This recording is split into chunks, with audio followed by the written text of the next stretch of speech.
is unfair. Hey everybody, Alex the Critic here, and you know what I haven't done in a long time? A positive review of a show or movie that I actually like. And you know what show I like that I also haven't talked about in a long time? King of the Hill! So why don't I kill two birds with one stone by reviewing a King of the Hill episode that I really like? Since it's October, however, I can't just talk about any good episode of King of the Hill. No, I've gotta cover one that's spooky. And luckily for me, there just so happens to be a classic episode of this series that revolves explicitly around Halloween, the Season 2 entry Hilloween. Why is this episode considered a classic? Let's find out. But first, a little history. King of the Hill is an adult animated sitcom created by Mike Judge, a satirist who's most well known for creating another adult animated sitcom named Beavis and Butthead, as well as for directing cult classic comedy movies like Office Space and Idiocracy. Centering around the life and times of a white suburban family named the Hills, King of the Hill was produced and aired by Fox, and lasted for 13 seasons, beginning its run in 1997 and concluding it in 2010. While the series was never a huge commercial success for Fox, it did garner acclaim from both critics and general audiences for its grounded, earnest portrayal of an ordinary Texan family, as well as its sharp wit and nuanced tackling of a variety of issues that afflicted America during its runtime. Even though it was intended for adults, I nevertheless grew up with the series, and consider it to be one of my favorite shows of all time. I loved the characters, I loved its sense of humor, and being born and raised in Texas myself, I could actually relate to a lot of the struggles that the Hill family went through. King of the Hill was, by all means, a certified classic. And now you'll understand why, as we see how this series satirized evangelical Christianity in its very first Halloween episode. Let's get started.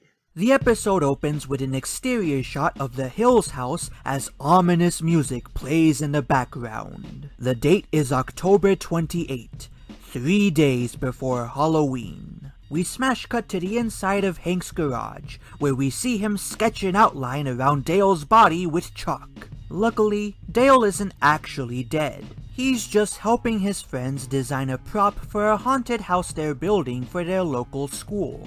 Okay, Dale, hop on up. I don't know.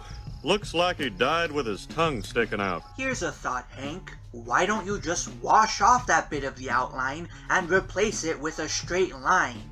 After bringing Boomhauer down from the hoist he's hanging off of, Peggy calls Hank in for dinner. Hank asks her to come outside and lend him a hand, only to scare her by shoving a witch figurine in her face. After Peggy compliments him on his handiwork, Hank explains that the reason he's going all out on this haunted house is because he wants Bobby to experience the kind of Halloween that he had growing up. You would think that Peggy already knows that, and thus doesn't need him to reiterate it to her, but I digress. We then fade into a flashback from Hank's childhood. In this flashback, he and his friends are... Wait a minute, is that the theme from Peanuts?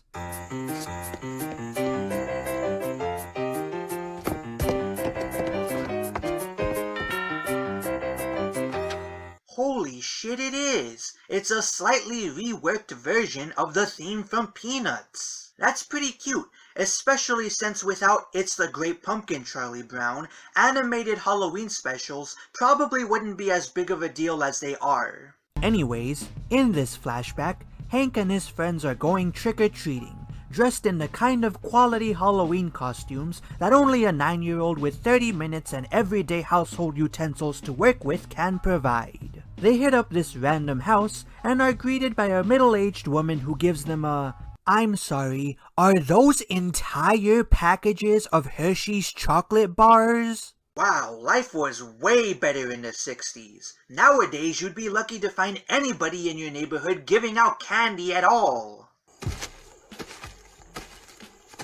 Happy Halloween! Only one.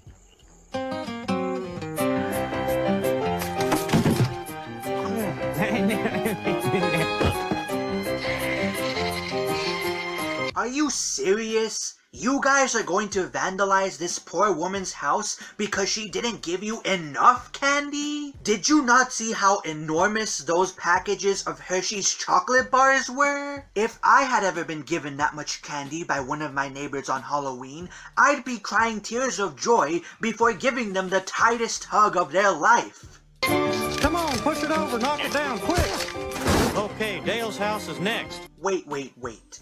Hank is vandalizing his own house? Not only that, but he's encouraging his friends to vandalize their own houses as well? Why? Are you guys looking to get an ass whooping from your parents? How much of a stupid, ungrateful bastard do you have to be to wreck your own house even though you were given all of the candy you could ever want? I looked up what the deal with this scene was, and according to TV tropes, Hank is supposed to have realized that what happened in the flashback was awful, and so he calls his mom to apologize for it. That interpretation comes from this line from Hank that's spoken right after the flashback ends. I think I'll go call my mom. However, that doesn't sound like someone who's remorseful about vandalizing his own house on Halloween when he was a child and is looking to retroactively apologize for it. That sounds more like someone who wants to relive their precious memories from childhood by enjoying the company of their loved ones. Why are the people at TV Tropes even sure that this is the first time Hank has ever felt bad about doing this? You're telling me all this time has passed since that day, and only now does he have any guilt about what he did to his mom? Okay, I'm getting a little too sidetracked on what's ultimately an innocuous nitpick. Let's continue with the episode. As Peggy is getting ready to go Halloween shopping at Megalomart, which is this show's analog for Walmart, she offers Luann the chance to go with her. Luann turns her down, explaining that she's going to be volunteering at a soup kitchen with a church group she's a part of. After their exchange, we smash cut to Megalomart, where we see Bobby try to pick out a costume from the Halloween costume aisle. Bobby asks if he can be a Dalmatian, only for Hank to complain that there's nothing scary about a breed of dogs. Peggy then reminds him that Dalmatians can potentially bite you in the crotch, which is pretty scary, and I honestly love the face Hank makes when he hears that. It's such a real reaction, and it always gets a chuckle out of me. Where are the vampires and monsters and ghosts? You know, Hank, you could always go to a Halloween store. Those always have way more intense props and costumes than supermarkets do. Elmo? Aladdin? Jenny McCarthy? I don't even know what these things are. Well, clearly, the only solution to this problem is to burn this place down. I'll go get the gasoline. We smash cut to the community center, where Luann's fellowship group is having a meeting. I'd like to introduce our guest speaker. She's a new member of our church who has made herself known in a very short time through a series of gutsy letters, complaints, and threats. Threats? What kind of threats was this woman making, and why would you still allow her to join your church if she's been threatening it? Dumbest church ever. Miss Junie Harper. Thank you. Why don't we just start things off with a little quiz? I hope it's open Bible. Open Bible? You don't even have your Bible on you. Who can tell me what this is? Oh, I know this one. That's a dirty Jew. It's a witch? I mean, is there really a difference? Very good. What's your name? Luann Platter. Luann. You answered that so fast. Do you know any witches yourself? Well, there's an old Jewish couple that lives down the street from me. Luann tells Junie that witches aren't real, but Junie argues that not only are they real, but that they even have their own holiday. She asks the group which holiday is associated with witches, goblins, and Satanists, to which everyone raises their hands to answer. Luann gets picked out and gives the obvious answer: Halloween. I would have said Columbus Day. Junie commends Luann for her intelligence, which she sheepishly thanks Junie for.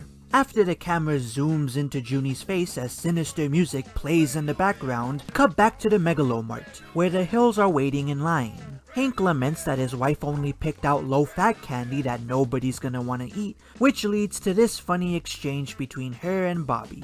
Well, I'm not gonna gain 10 pounds like I did last year. So don't eat it. Just leave it there. No one said you could touch my candy anyway. We then return to the community center, where Junie Harper is telling the Youth Fellowship her version of how Halloween came to be. The ancient druids celebrated Halloween by eating babies by the light of their jack-o'-lanterns. And then they danced. Huh. So that's why my friends always ask me to bring a body bag and a full bottle of bleach when I attend their Halloween party. The following afternoon sees the Hills back at their home, where Hank is giddy over the sight of Bobby wearing his old Halloween costume. You know, I used to have a laugh that went along with this. Try it with me, son.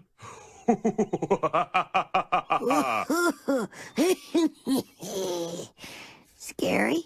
It was disturbing. Ouch. Speaking of disturbing, Luann disturbs this wholesome family moment by barging into the kitchen and whining to the Hills about how Halloween is a satanic holiday invented by the Jewish. I'm not even trying to be offensive this time. I swear to God she says Jewish. Listen. I get Peggy. I have terrible news.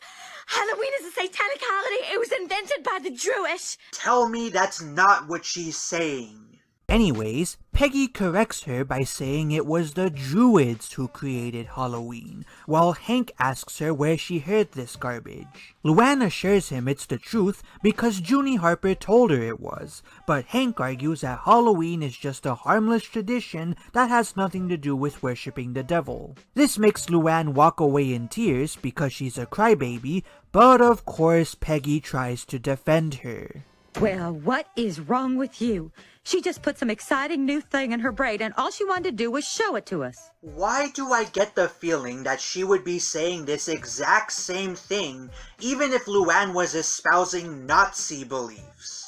We smash cut to Junie Harper's house, where we see her cuddle with a cat. Jeez, guys, could you be a little less on the nose with your message here? We already know that Junie is a crazy woman. You don't literally have to give her the stereotypical traits of one. So, you told him about the druids and the candy corn and he still thinks Halloween is just for fun.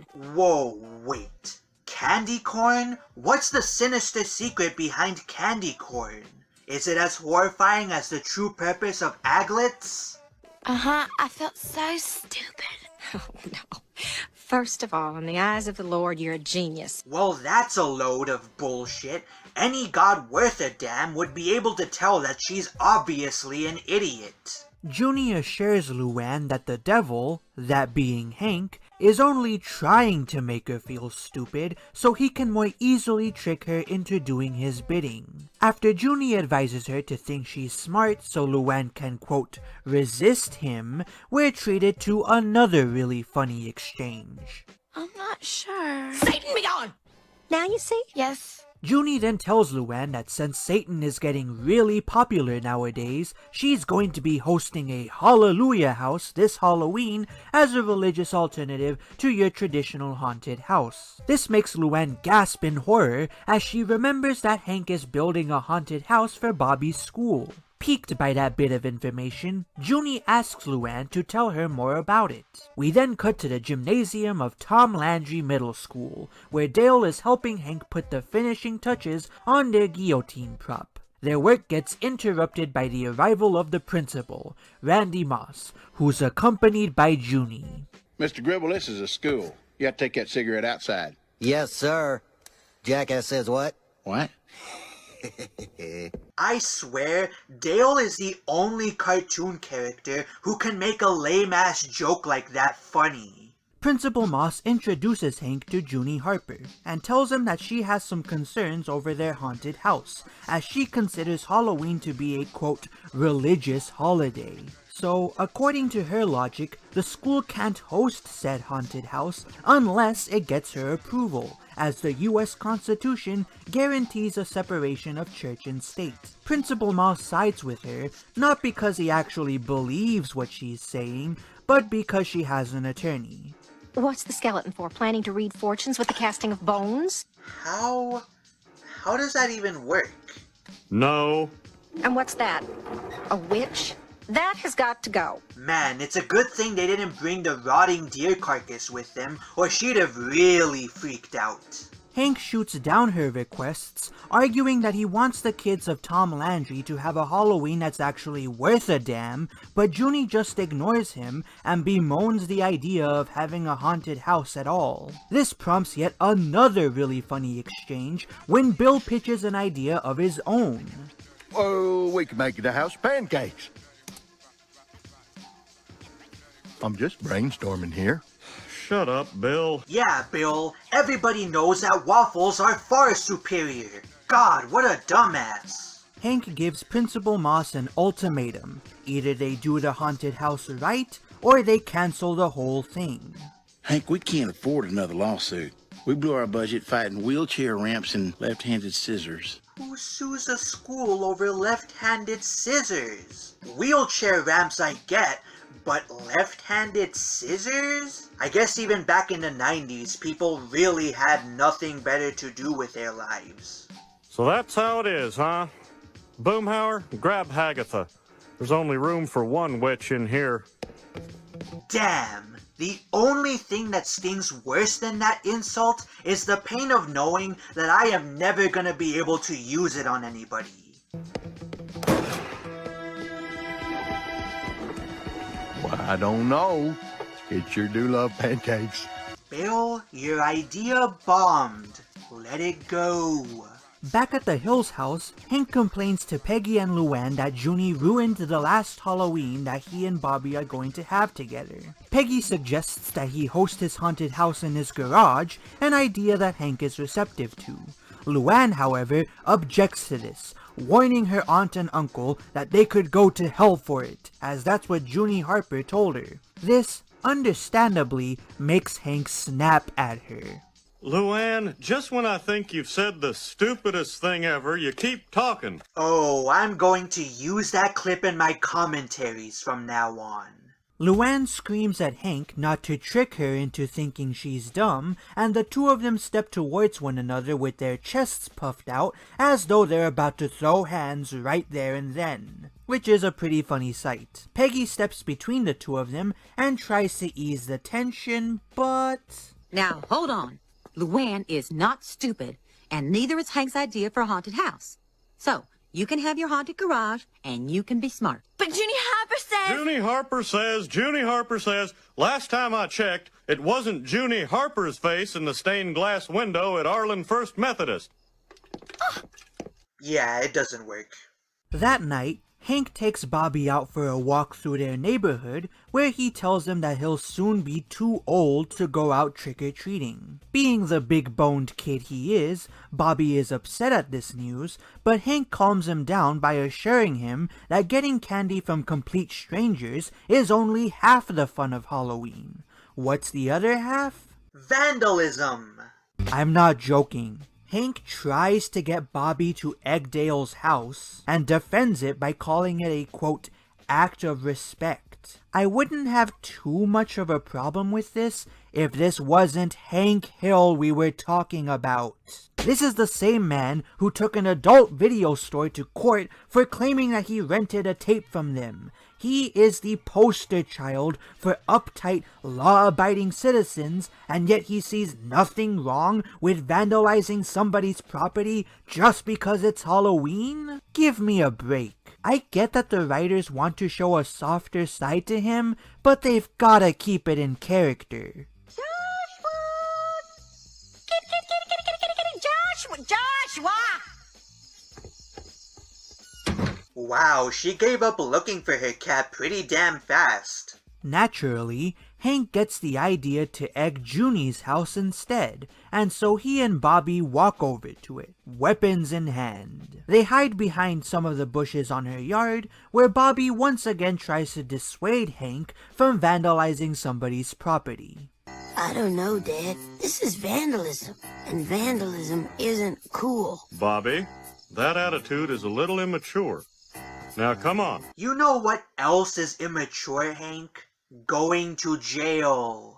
Hank arms Bobby with a roll of toilet paper and has him try to throw it over the tree in Junie's front yard. After abysmally failing the first time, Hank shows him the right way to do it, prompting Bobby to give it one more go, only for his roll to knock down the birdhouse that's hanging from one of the branches. Unsurprisingly, the loud crash catches Junie's attention, and she rushes out the door and into her car, all the while screaming about how she isn't afraid of Satanists. This causes Hank and Bobby to make a run for it. As Junie starts up her car, we find out that her cat was lying under one of its tires, and she inadvertently kills it while backing out of her driveway. You would think she would stop the chase right there to investigate where the hell that bump in her driveway came from, especially since her cat moaned in agony as it got ran over, but I digress. Hank and Bobby run away from Junie's oncoming car looking goofy as hell,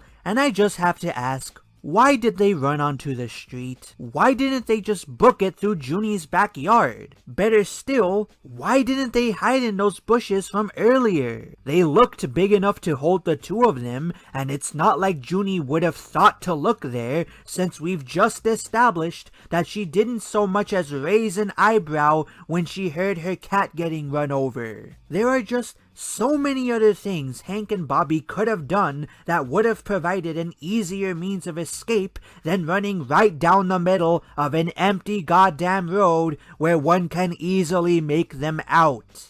Congratulations, Hank. You're both stupid and irresponsible. Anyways, Hank jumps over a fence to hide from Junie, and Bobby tries to follow him.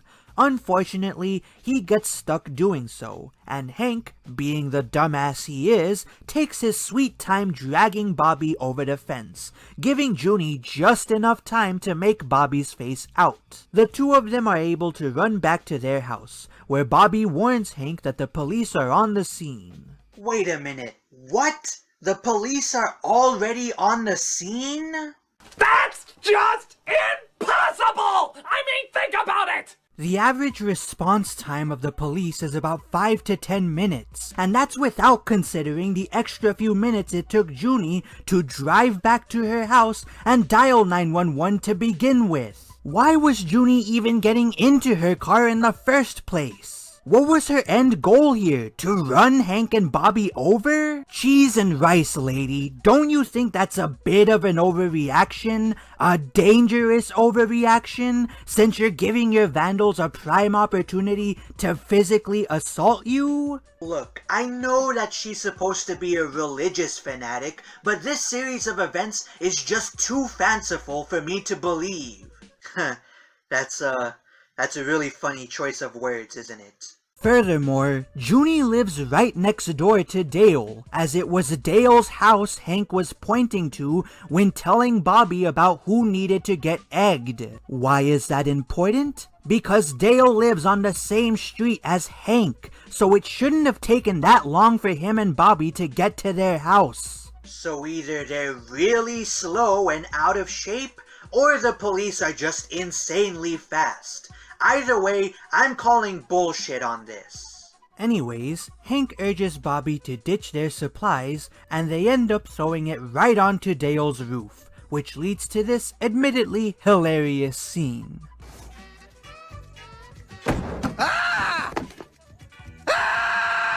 Back at the Hills house, we see that Hank and Bobby have been caught by the man, as there's a police cruiser parked in front of it. When the police officer asks Bobby if he vandalized Junie's house, Bobby owns up to it at Hank's urging. Peggy starts to snap at him, but Hank cuts her off and admits that the whole incident was his fault. This then leads to Junie butting into the conversation. Well, of course it is. His antisocial behavior is the result of your whole family's anti-Christian values. Naturally, Peggy doesn't take too kindly to that accusation and points out to Junie that she's just as much of a devoted Christian as she is. You hold it right there, Junie Harper. You are out of order.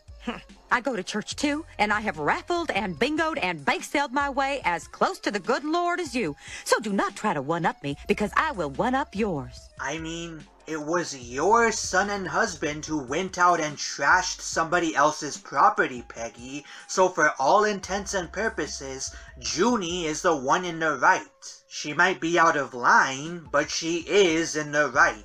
Also, isn't pride one of the 7 deadly sins? Why would you flaunt your faith in God like this anyways?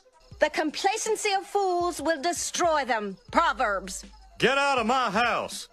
Exodus! As funny as that exchange was, I still can't help but feel that Hank is being a little bit of a jackass here. I mean, he's the one who dragged Bobby to Junie's house and pushed him into vandalizing it just because he didn't like her in the first place, and yet he's acting as if she's the one going crazy. And the episode expects you to side with him? Sorry, but I just don't. But Alex, didn't she try to run them over in her car? Yeah, but that wouldn't have happened if Hank had just minded his own damn business. I'm not saying that makes what Junie did right, but it also doesn't make Hank a victim. It gets even worse in the next scene, where Hank secretly praises Bobby for what he did. You're a regular Halloween hellraiser, just like your old man. Ah, what a good father Hank is being. I wonder how his parenting style is affecting his son's development. Why can't you love me the way you love these assorted chocolates?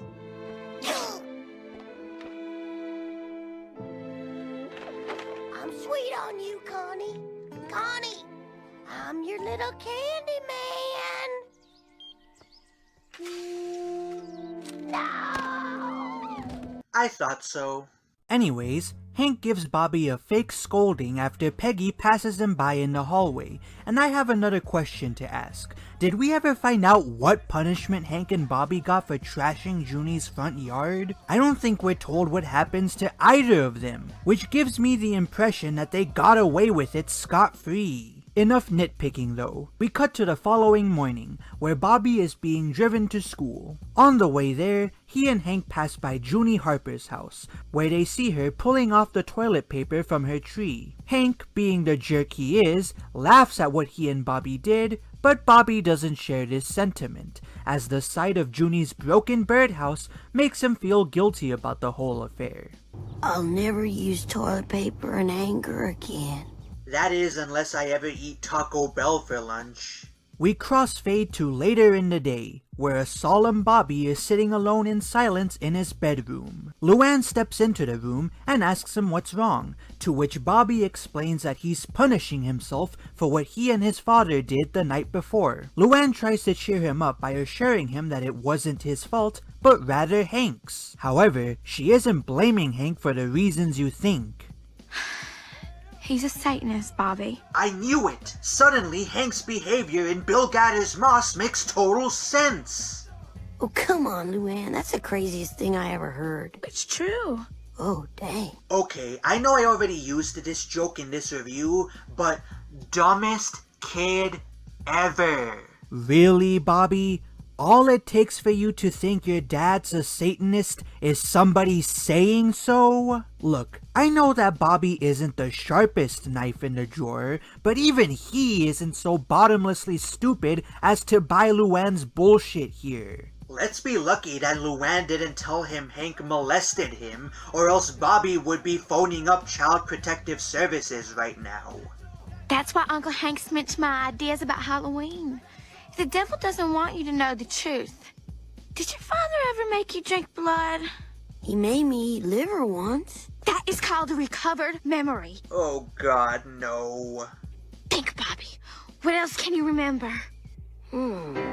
Where are the vampires and monsters and ghosts? You're a regular Halloween hellraiser, just like your old man. It's just liver. It's not gonna kill you.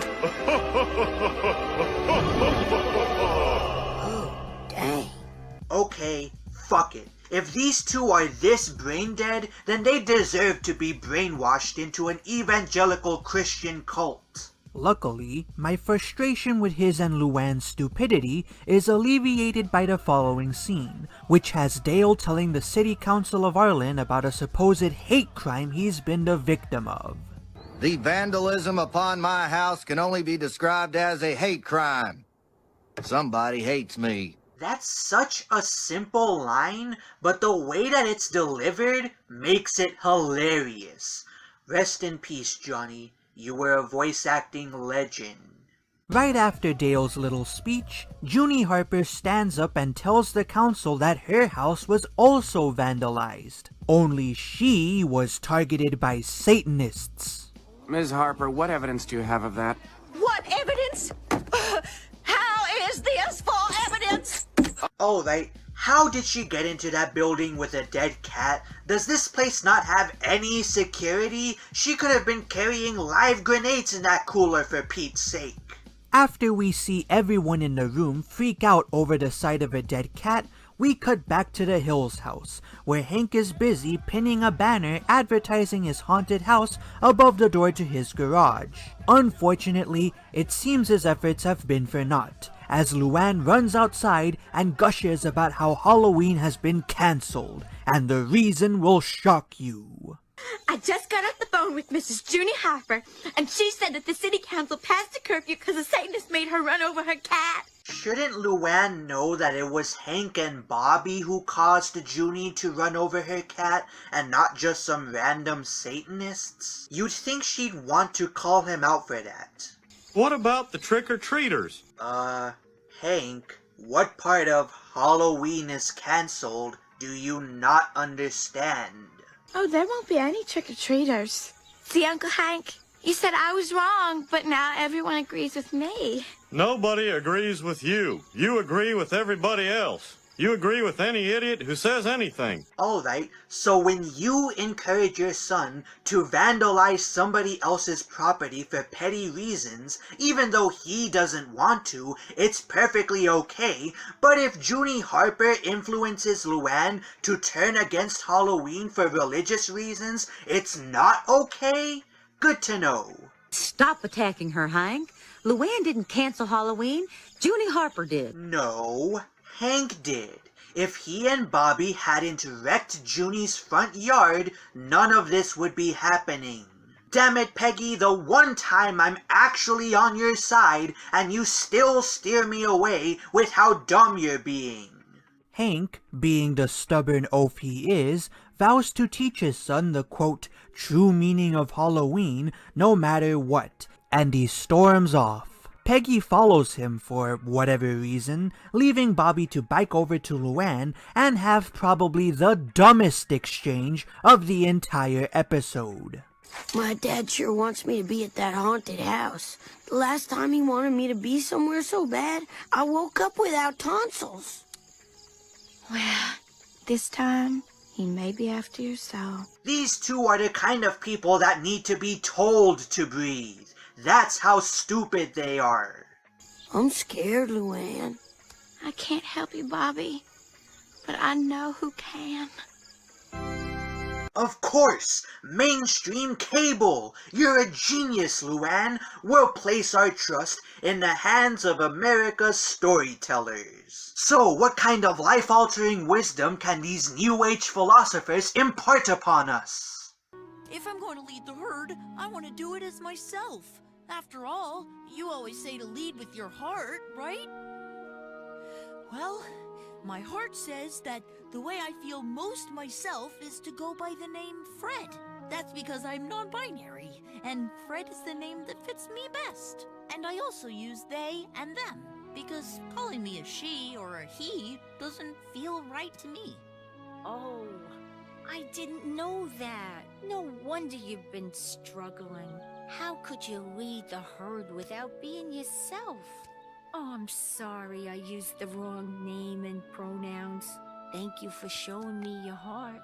Morgan, can you switch, Nightshade's pronouns are they, them. He or she just doesn't fit who I am.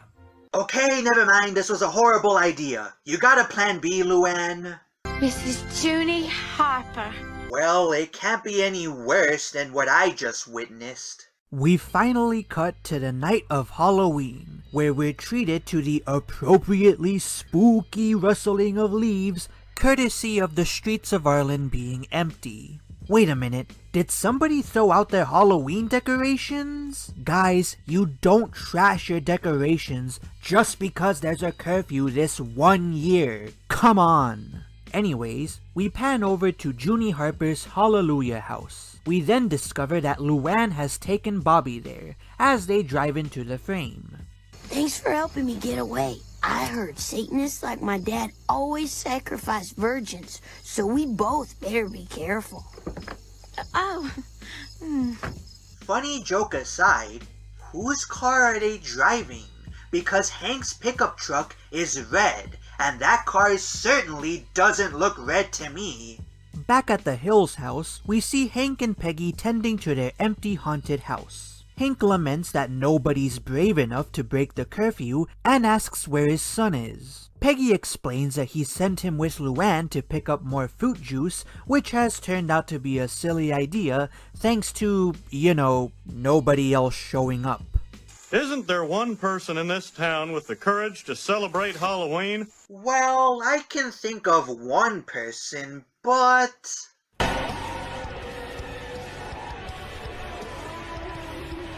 yeah, he's a little preoccupied.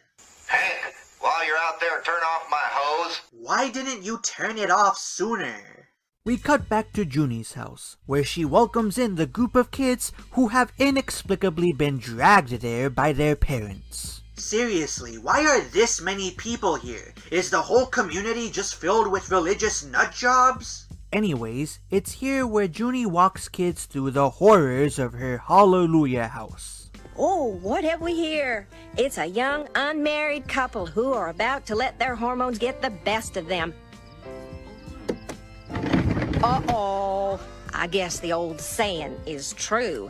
Sex kills. Wow, that's a weirdly intricate set. How long did it take her to build all of this? Dinner's ready. Where's Grandpa? Oh my god, his grandpa is King Kong! Run for your lives! Oh! That's your grandpa? Nah, that's just a gorilla that we broke out of the zoo. Haven't you heard? Our ancestors are monkeys. Hey now, let's not be racist here. Oh no, he's eating the baby. Stop him, honey. We can't. It's against the law to teach creationism. I'm the government. I'm the government. I'm the reason nothing works. We cut back to the Hills house, where Luann is sitting on the living room couch watching TV. Peggy walks in and asks her where Bobby is. I think he said he was going to the gym. Are you seriously telling me that in the time it took Luann to drive Bobby to Junie Harper's house, she didn't bother to cook up a good excuse for his absence? Like, did she never stop to think, Bobby's parents are gonna wonder where their son went.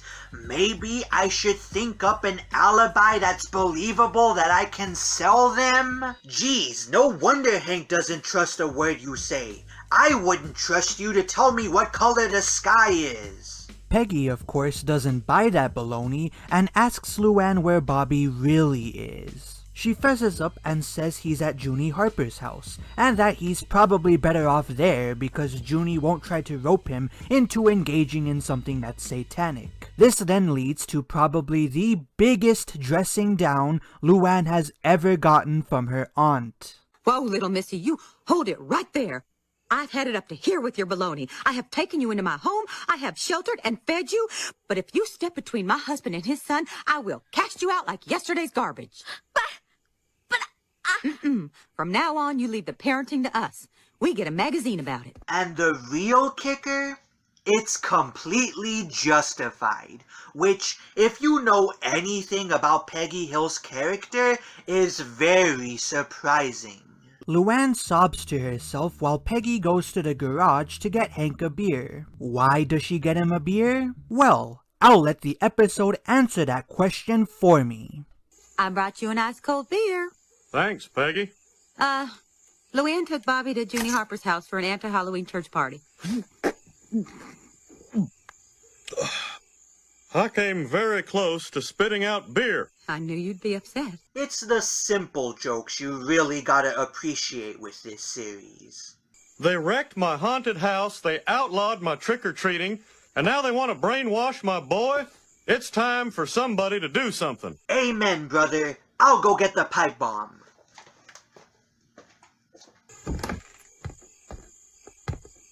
Hank, no! You could go to jail. I knew the risks when I put on the uniform. Trick or treat. Trick or treat. Trick or treat. Trick or treat. Trick or treat. Trick or treat. Trick or treat. Trick or treat. You know, if there was a middle-aged white guy wearing a costume that's obviously way too small for him, walking down my street screaming trick or treat on Halloween night, I'd probably call the cops on him. No, naturally, Hank's friends all join him. They even come out wearing their own improvised costumes, with Dale's being the funniest, of course. Boo! I am a high-priced Washington lobbyist peddling influence. Who wants candy? Joe Biden's re-election slogan is way more honest than I thought it was gonna be. Trick or treat! Trick or treat! Trick or treat! Smell my feet! Give me something good to eat! Okay, what? When did Luann have a change of heart? Why did she have a change of heart? The writers spent this entire episode establishing her belief in Junie's nonsense and then showing how strong her convictions were by having her brush off Hank's criticisms of her just to have her do a complete 180 by the end of the episode? Now that is just lazy writing. While Hank is busy forming an angry mob, we cut back to Junie's house, where Bobby is being offered a chance to join the prestigious Hallelujah Club. We see other kids being pressured to join as well, and we get to watch some pretty funny exchanges between them and the members of the club.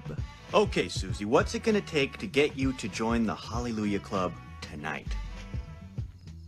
Look, you took the brownie. I didn't make you take the brownie. This must be what it's like to join the Democratic Party. Bobby signs the card without hesitation, much to the jubilation of Junie's group. He then asks for another brownie, but before anything else can happen, Hank's angry mob reaches Junie's doorstep. Hey, Bobby. Go away, Satan. Bobby, it's just a costume. There is a curfew in effect, Mr. Hill. But I guess you have no respect for man's law either. Hey, that reminds me.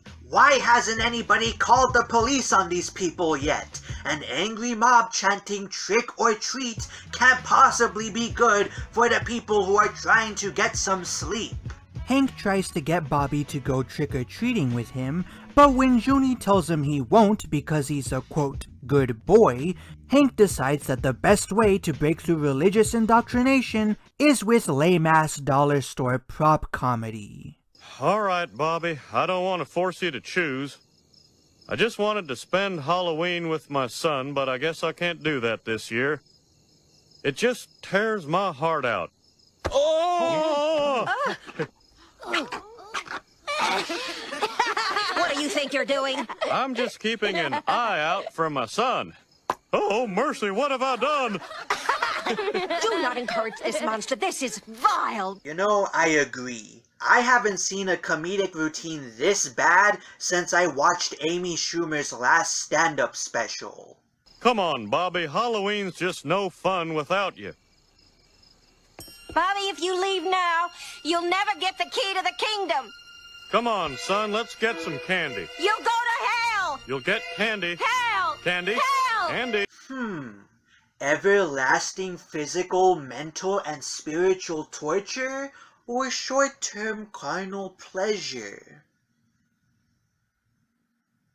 Ah, what the hell. I don't believe in any of this horse hockey anyways. Bring on the candy! Stop!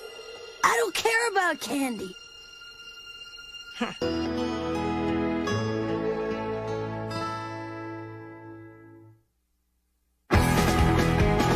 Okay, that's not what happens. Instead, Bobby says that he just wants to spend time with his dad, and so he and the rest of the kids leave Junie's house to go trick-or-treating. Again, why nobody bothers calling the police over this since they're all breaking curfew is anybody's guess, but I digress. Junie shouts that she doesn't mind everybody leaving, as that just means there'll be more room in heaven for her. And the episode ends with the citizens of Arlen sharing one last touching moment with one another. We gotta get you home and scare you up a costume. Okay. Hey, Dad, I was just kidding before. I care about candy. I care a lot. Happy Halloween, everyone! Oh my gosh,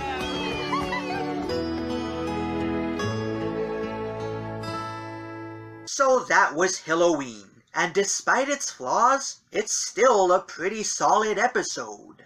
Part of the magic of King of the Hill, especially early King of the Hill, was its ability to criticize certain aspects of American culture without coming off as intolerant or judgmental. In this instance, the writers took a swipe at fundamentalist Christians. You know, the type of people who believe that reading Harry Potter and playing Pokemon will damn you all to hell for eternity. So those things ought to be banned. However, they don't portray all Christians as being this fearful and hive-minded, nor do they say that believing in Christianity is itself a bad thing. Instead, the episode shows us how dangerous it can be to use your religious beliefs as an excuse to trample on other people's rights, and that you shouldn't go too overboard with them or you'll promote some pretty wacky things. Yeah, certain parts of this episode don't make very much sense, such as Hank being way more of a troublemaker in this episode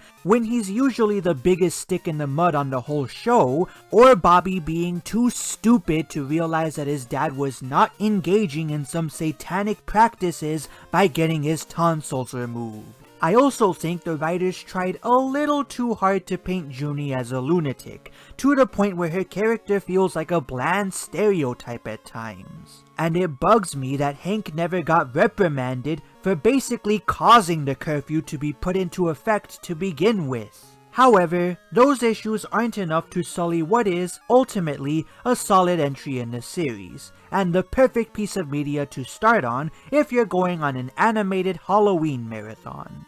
With all of that said, I'm Alex the Critic, and I'll haunt you guys next time!